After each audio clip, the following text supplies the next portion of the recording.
Od neistraženih kutaka do prostora koji prkose svakoj logici, postoje mjesta na planetu koja su potpuno neobična.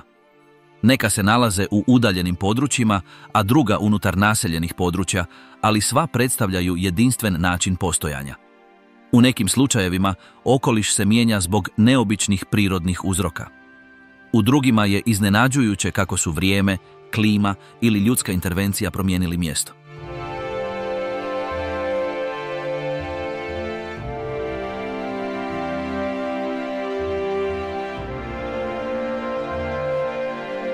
Otvarajući ovu seriju neobičnih odredišta, obilazak započinje s 12. mjestom, smještenim uz obalu Belizea.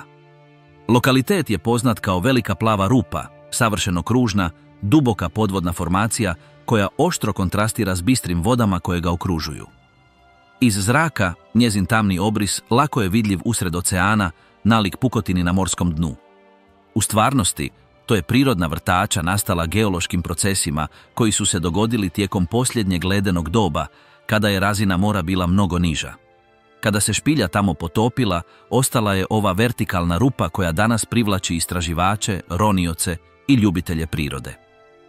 Njezina unutarnja struktura sadrži slojeve stalaktita, urušene komore i podvodne prolaze koje je teško mapirati.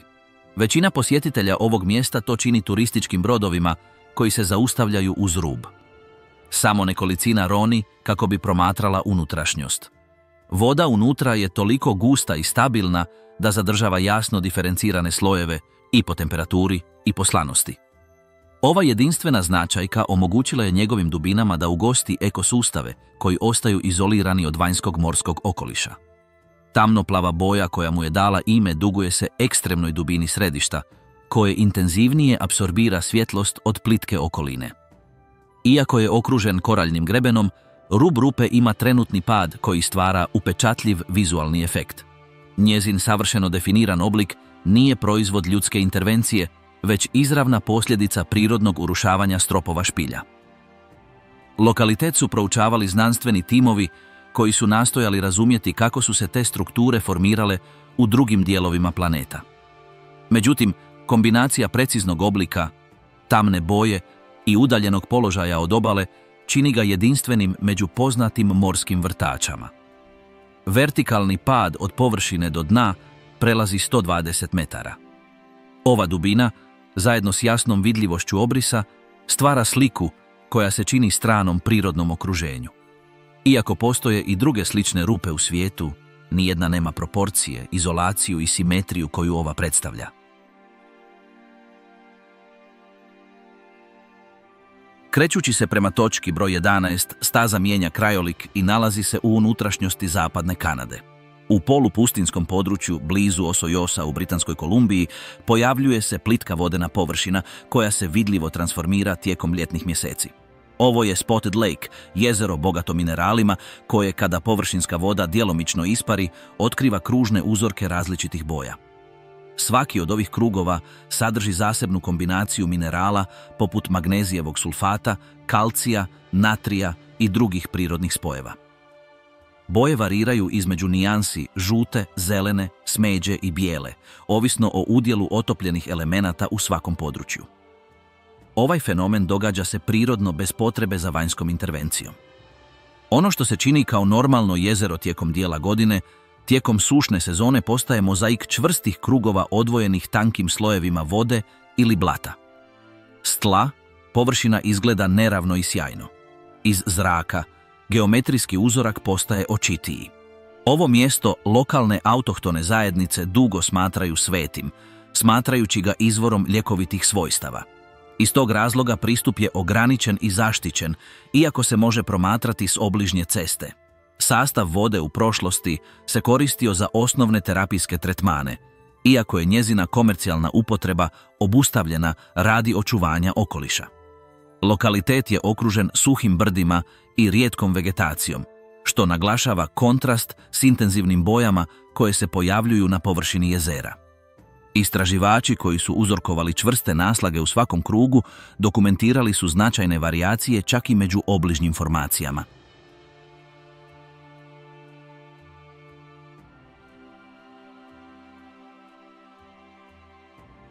Na 10. mjestu putovanje kreće prema najsjevernijem vrhu Južne Amerike, gdje se iznad džungle i savane uzdiže prostrana stjenovita visoravan. To je planina Roraima, geološka formacija smještena na granici između Venezuele, Brazila i Gvajane. Za razliku od drugih planina, ovaj blok stijene nema oštre vrhove, već ravni vrh koji se proteže desecima kilometara. Njegove okomite stijene, visoke preko 1000 metara, ometaju pristup s većine strana. Postoji samo jedna poznata ruta uspona koju koriste organizirane ekspedicije. Na vrhu se okoliš primjetno mijenja. Temperature padaju, vlažnost ostaje konstantna, a pojavljuju se biljne vrste koje postoje samo u ovom izoliranom ekosustavu. Tlo je neravno, s kamenim formacijama koje nalikuju prirodnim skulpturama, dubokim pukotinama i stajaćim bazenima. Zbog svoje izoliranosti, vrh planine funkcionira kao svijet za sebe. Tijekom vremena pronađeni su fosili, endemske vrste i geološke strukture koje pokazuju evoluciju neovisnu o okolnom okolišu.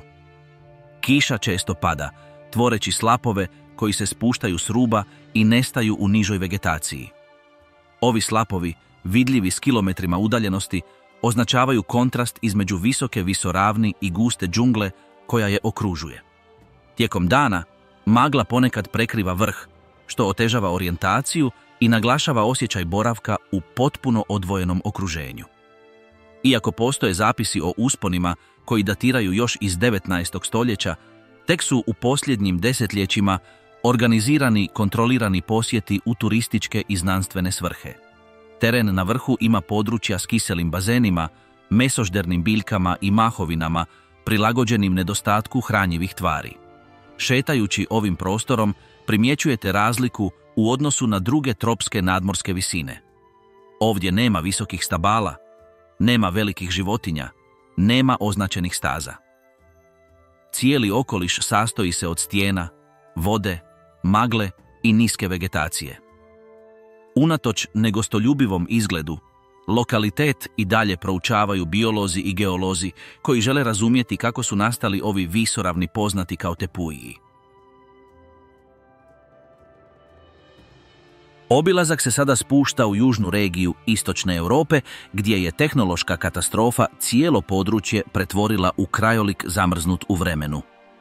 Na 9. mjestu je Černobilska zona isključenja, smještena na sjeveru Ukrajine, blizu granice s Bjelorusijom. Ovo područje je obilježila nuklearna nesreća, koja se dogodila 1986. godine, kada je jedan od reaktora elektrane ispustio ogromnu količinu zračenja. Od tog trenutka nadalje, veliko područje je odsječeno od ostatka zemlje. Vlasti su evakuirale desetke tisuća ljudi, a preostala naselja polako je gutala vegetacija. Ono što je najupečatljivije pri posjetu ovom mjestu nije samo prisutnost napuštenih građevina, već i način na koji je priroda zadirala u ono što su nekada bile ceste, zgrade, škole i bolnice. U gradu Pripjatu nedovršeni panoramski kotač ostaje nepomičan usred drveća koje je izraslo oko njega.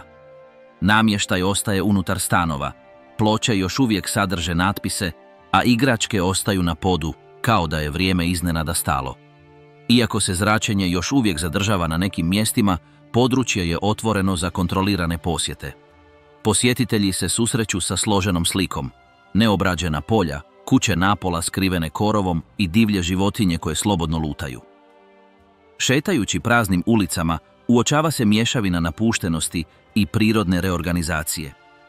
Postoje područja sa stabilnim razinama zračenja i druga gdje su otkrivene visoke koncentracije.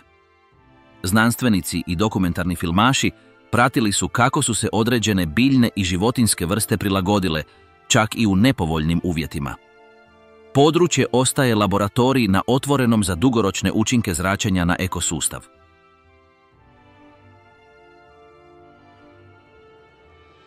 Prelazeći na broj 8, putovanje prelazi Srednju Europu i stiže do zapadne Poljske u šumovito područje u blizini grada Gryfino. Tamo se nalazi kriva šuma, skupina stabala koja, unatoč prirodnom rastu, imaju nepravilan oblik u podnožju debla. Svaki od ovih borova oštro se savija prema sjeveru prije nego što ponovno raste okomito. Postoji više od 400 stabala s istim uzorkom, sva unutar ograničenog područja. Zanimljivo je da šume koje okružuju ovu skupinu rastu ravno i normalno. Ne postoji konačno objašnjenje za ovu deformaciju. Hipoteze se kreću od drevnih poljoprivrednih tehnika do fizičkih promjena uzrokovanih alatima, težinom ili ekstremnim vremenskim uvjetima tijekom rane faze rasta. Unatoč istraživanjima, nitko nije uspio potvrditi zašto je samo ova skupina stabala pogođena. Šetajući među njima, osjeća se kao da se nalazite u namjerno manipuliranom prostoru, kao da je riječ o umjetničkoj instalaciji koju je stvorila priroda.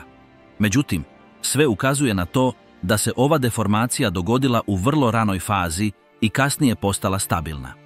Zakrivljena debla nastavljaju normalno rasti prema gore, razvijajući grane, lišće i visinu, kao i svako drugo stablo u okolišu.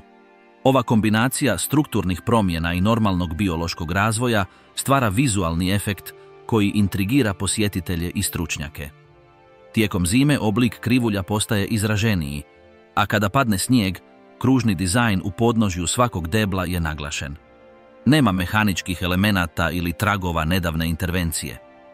Cijelo područje je otvoreno za javnost, bez umjetnih instalacija ili ograda. Šuma nema definiranih staza ili službene signalizacije, što pojačava dojam da je ovo mjesto netaknuto. Neka stabla pokazuju izraženije krivulje, dok druga imaju suptilnije deformacije. I prelazeći na broj 7, obilazak seli južno od Mexico Citya, gdje se na malom plutajućem otoku među kanalima Xochimilca nalazi neobična kolekcija. To je otok lutaka, mjesto prekriveno stotinama visećih, urušenih ili fragmentiranih figura, postavljenih među granama, ogradama, prozorima i deblima drveća. Na otoku je živio čovjek po imenu Julian Santana Barrera, koji je počeo skupljati stare lutke i postavljati njihove dijelove po imanju. To je radio godinama, tvrdeći da želi zaštititi mjesto od nevidljivih prisutnosti ili odati počast djevojci koja se utopila u blizini. Figure su u različitom stanju raspadanja. Neke imaju samo jednu nogu, druge su bez očiju, mnoge su prekrivene prljavštinom, plijesni ili kukcima. Šetajući otočnim stazama, možete čuti slab zvuk vode, škripanje suhih grana i dodir figura dok se kreću na vjetru. Zaleđeni izrazi na plastičnim licima stvaraju stalan učinak promatranja. Lutke su bile postavljene nepravilno, bez definiranog redoslijeda. Neki vise na žicama, drugi su pribijeni na drveće ili pričvršćeni za zidove užadima. Tijekom kišne sezone voda se diže i djelomično prekriva područje, ostavljajući neke figure potopljenima u dijelovima. Ono što je započelo kao osobna praksa pretvorilo se u neformalnu atrakciju. Iako nema tradicionalnih turističkih sadržaja, otok prima vođene ture iz Xochimilca u malim čamcima. Posjetitelji često donose nove lutke koje ostavljaju na mjestu, održavajući praksu koju je započeo njegov jedini stanovnik. S vremenom su boje izblijedjele, ali broj figura ostao je isti. Na 5. mjestu tura prelazi u srce Afrike, gdje kemijski fenomen pretvara jezero u nepomični krajolik. To je jezero Natron, smješteno u sjevernoj Tanzaniji, blizu kenijske granice. Ovo plitko, alkalno jezero ima visok sadržaj natrijevog karbonata i drugih minerala koji potječu iz vulkana Ol-Doinyo Lengai. Veći dio godine voda isparava s površine, ostavljajući bijeli ili crvenkasti sloj ovisno o koncentraciji minerala. Temperatura vode može doseći visoke razine, a pH je toliko ekstreman da malo organizama uspijeva preživjeti unutra. Međutim, najupečatljiviji fenomen odnosi se na životinje koje dolaze u kontakt s jezerom. U nekim slučajevima ptice ili drugi mali kralježnjaci ostaju zarobljeni, a kada uginu, njihova tijela brzo kalcificiraju zbog djelovanja minerala. Rezultat je okamenjeni izgled, kao da su pretvoreni u prirodne kipove. Neki fotografi su snimili ove ostatke i postavili ih na obližnje stijene kako bi jasnije prikazali učinak. Unatoč tome, proces se odvija prirodno. Životinja umire, izložena je, a tijelo joj je prekriveno čvrstom ljuskom, čuvajući svoj oblik. Okolica jezera je sušna, s površinskim slojem ispucalim od topline i isparavanja. Iz zraka voda varira u boji od tamno-crvene do narančaste, s ružičastim ili sivkastim područjima ovisno o godišnjem dobu. Unatoč svom neprijateljskom izgledu, jezero je važno mjesto za razmnožavanje malih flaminga, koji su razvili prilagodbe za gnježđenje na privremenim otocima nastalim isparavanjem. Kontrast između života ovih ptica i izgleda otvrdnutih tijela ostavljenih oko jezera stvara snažnu sliku. Područje je nerazvijeno i nema turističkih sadržaja. Posjetitelji to moraju činiti na ekspedicijama spremnim za ekstremne uvjete. Obilazak se nastavlja do 4. kratera, koji se nalazi u Središnjoj Aziji, u pustinji Karakum, na teritoriju Turkmenistana. Tu se nalazi krater Darvaza, popularno poznat kao vrata pakla. Ova formacija nastala je kao rezultat nesreće koja se dogodila 1971. godine, kada je sovjetski tim za bušenje uzrokovao urušavanje tla dok je tražio ležišta prirodnog plina. Tlo je popustilo, stvarajući veliki krater koji je počeo ispuštati metan. Kako bi spriječili nakupljanje opasnih plinova, inženjeri su odlučili zapaliti ga, nadajući se da će se ugasiti u roku od nekoliko dana. Međutim, vatra od tada neprekidno gori. Danas je krater promjera otprilike 70 metara i dubok gotovo 20 metara. Unutra, plamenovi izbijaju iz više točaka, stvarajući stalan sjaj vidljiv nekoliko kilometara. Noću narančasti sjaj pretvara sušni krajolik u prizor stalnog svjetla i topline. Temperatura na rubu je visoka, a miris plina ostaje stalan. Nema zaštitnih konstrukcija ni ograda. Samo tanka traka zemlje dijeli posjetitelje od gorućeg ruba. Unatoč opasnosti, mjesto je postalo neformalna atrakcija.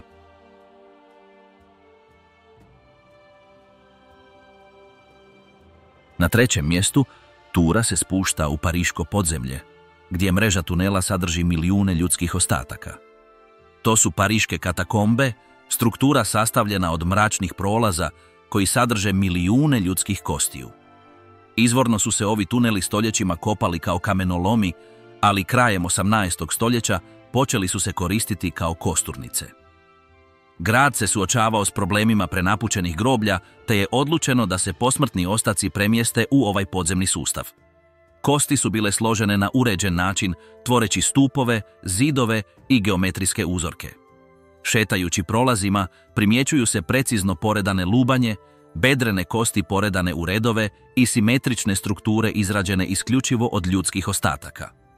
Cijeli okoliš je vlažan, hladan i minimalno osvjetljen. Postoje dijelovi dostupni javnosti i drugi zatvoreni, gdje ulaze samo stručnjaci ili ilegalni istraživači poznati kao katafili. Atmosfera se potpuno mijenja pri ulasku u podzemnu mrežu. Zvuk se smanjuje, zrak se zgušnjava, a osjećaj okruženja skeletnim ostacima traje u svakom dijelu. Neki dijelovi imaju natpise, datume ili simbole koji označavaju porijeklo posmrtnih ostataka. Unatoč tome što se nalazište nalazi pod zemljom, zadržalo je organiziranu strukturu. Niski stropovi, neravan pod i zidovi formirani kostima kombiniraju se kako bi stvorili jedinstveno iskustvo.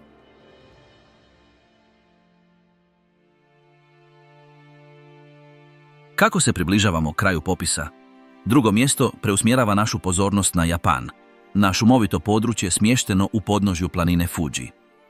Tamo se nalazi Aokigahara, poznata i kao šuma tišine. Ova šuma gustog drveća, iskrivljenog korijenja i vulkanskog tla karakterizira se mirnoćom i gustom vegetacijom. Teren je neravan, s dubokim pukotinama, urušenim lava cijevima i područjima gdje kompasi prestaju ispravno raditi zbog visokog sadržaja minerala. Hodajući stazama, zvuk je primjetno prigušen. Gusto lišće blokira vjetar i smanjuje svjetlost, čak i tijekom dana. Označene staze ubrzo skreću u manje prometna područja, gdje dominira vegetacija. Iako je šuma bila predmet brojnih priča, ono što je čini posebno jezivom jest njezina fizička atmosfera. Nema znakova vidljivih divljih životinja, a većina drveća ima niske, debele grane, koje otežavaju vidjeti više od nekoliko metara ispred sebe. Neki posjetitelji postavljaju plastičnu traku ili užad kako bi se izbjegli izgubiti u grmlju, jer teren postaje ponavljajući i nerazlučiv. Postoje službene planinarske staze, ali mnogi se ljudi usude ići izvan označenih staza. Geografija šume znači da se zvukovi brzo apsorbiraju. Kad se zaustavite, tišina je potpuna.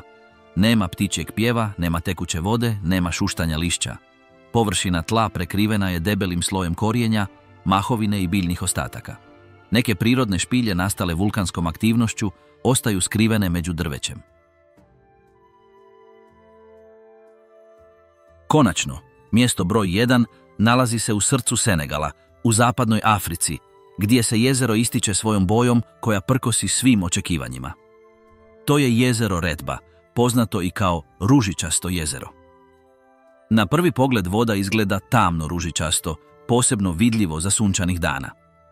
Učinak je posljedica prisutnosti mikroalge Dunaliella salina, koja proizvodi crveni pigment kao mehanizam prilagodbe ekstremnoj slanosti vode.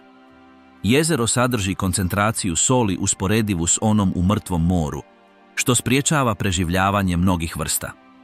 Međutim, neki specijalizirani organizmi uspijevaju u ovom okruženju, a ljudi ga koriste za vađenje soli zanatskim metodama. Radnici gaze u jezero na ravnim splavima, skupljaju sol s dna i nose je u hrpama do obale. Kako bi se zaštitili od soli, premazuju kožu šea maslacem. Površina jezera mijenja boju ovisno o dobu dana, vremenu i položaju sunca. Ponekad postane crvenija, a drugi put poprimi nježnu nijansu fuksije ili narančaste. Iz zraka, kontrast s okolnom vegetacijom i pijeskom čini ga točkom visokog vizualnog dojma.